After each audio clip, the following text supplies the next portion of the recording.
be anyone in Cody's spot. It does not matter. It's Kevin Owens that's carrying this feud. Like, Cody's feud has become very boring, very predictable. You know how everything's going to transpire. And the fact that The Rock nuked the WrestleMania program seemingly on the Netflix premiere, I have no ounce of care anymore for the Cody title reign.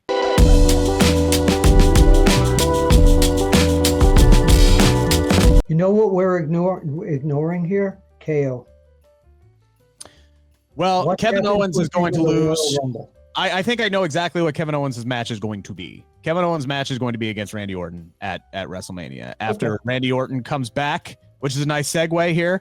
I think Randy Orton comes back in this ladder match against Cody, and that's Cody wins because Randy helps him out, gives him the assist, takes out Kevin Owens, allows Cody Rhodes to win, and then KO and Randy is your matchup at WrestleMania. I think that's the direction. That makes a lot of sense.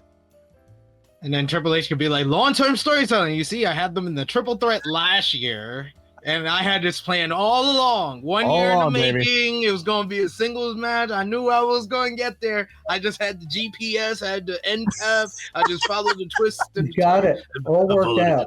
I followed the twists and the turns, and, you know, we got record buy rates, and this is what we do. This is what we do. I think the kids call it cinema. I think the kids this is what we do. It says that a bunch of times. You think you know all the wrestling stories? There's more you haven't heard yet. Join us on Backstage Pass. So, how else do you see this ladder match between Cody Rhodes and I just want to say this. I'm a little disappointed, and I know defending the WWE Championship takes precedent, but it would have been such a unique story to tell with Cody going for 3 in a row that he's not going to get to go for 3 in a row. I'm sad that story is not going to be involved in the Rumble this year because, again, I'm a stats nerd. Unless by some chance he loses to KO early in the night and then he comes out and he wins it for a 3rd time in a row. Wouldn't that be some shit? But I'm disappointed we're not getting that. But I don't see a prayer. I think Kevin Owens' losing streak in world title matches at the Royal Rumble is going to continue. This just seems to be this man's spot. Bill, any chance whatsoever that he upsets the apple cart and shocks the world here and walks out with both the Winged Eagle and the WWE title belt? Possibility. How big of a possibility? Well, right now, possibilities are 50-50 with me. Really? Okay.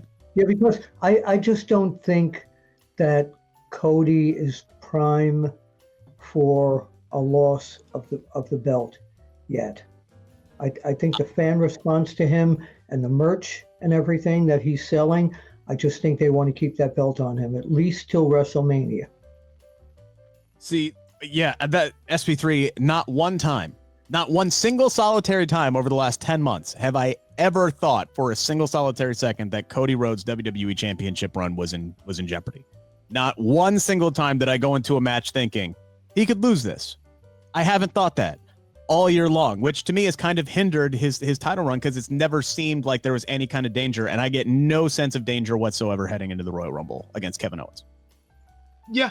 I don't think any of us have an ounce of that, and that's why I didn't include Cody in the well booked and presented and really good champions in WWE right now, because it really feels like his title reign has kind of stalled and staled. Like I like the KO feud, but I've realized over the last week I like the KO feud because of KO.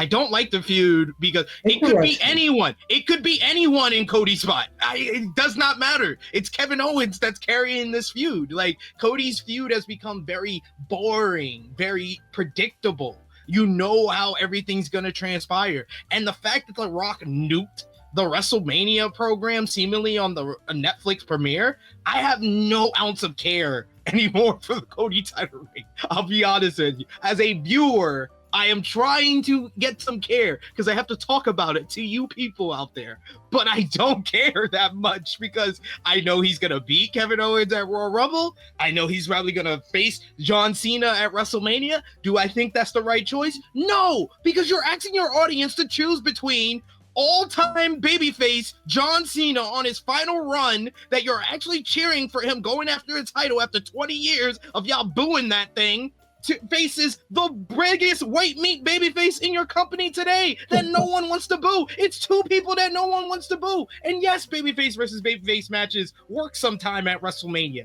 I don't know if 2025 in this generation of WWE is the place that's going to work this time. If John Cena is going to go for number 17, I think it should be, assuming the two champions, Gunther's the one that makes the sense to me. Yes. Absolutely. That's the one that makes sense to me. Yep. I mean, you have a myriad of options. Cody, I would go Cody Punk. I would go Cody Punk, and I would go Cena Gunther. I would go Roman Cody. I would go Roman Cody. John Cena's father, in an interview I did with him, he said nobody has to think any of this stuff. He says the Cody match is reserved for The Rock. Whether anybody says anything or not, that spot's reserved for him. Period. The end. And it ain't gonna happen at this point. I think it was pretty clear. The Raw and Netflix premiere where we got Dwayne Johnson, the board member, cutting a promo, and not the final boss, The Rock, cutting a promo. Right. Like that Rock's promo, that could have been a pre-show, just like a Tony Khan addressing the audience prior to the show kind of thing. You know, Like, it's to lure us into a trusting way for Dwayne. But you don't have to do that though. There's the program, everyone was interested in it. By doing that, you're getting people not interested in it. So it would not make sense unless The Rock is not working WrestleMania. Yeah. Yeah. It's a swerve for the sake of a swerve. If it is gonna still be Rock versus Cody, it doesn't make sense. So here's a question I got for you. All right. What if we get some kind of BS finish out of this? Because they are hanging both championship belts up on here. What if, for the sake of just total insanity, what if KO grabs the actual WWE championship and Cody grabs the Winged Eagle title at the same damn time? I could see that. Like, who wins? Like, if they flop the belts, but the WWE championship is the real one, could they hotshot one to KO in some controversial type fashion and then have to have a rematch at Elimination Chamber? Do something to spice things up. That's I think a great idea. Like this at the last Saturday night's main event.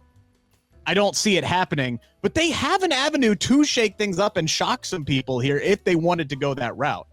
They have some outs. Great idea. I love it. They have some outs, but yeah. I don't like it, but I mean, I just want this to be the blow off of the feud. I want these two to move on, and whatever Cody's gonna do for WrestleMania, let's start that right after the Royal Rumble. I'd rather them just split off instead of another dusty finish like they did at Saturday night's main event.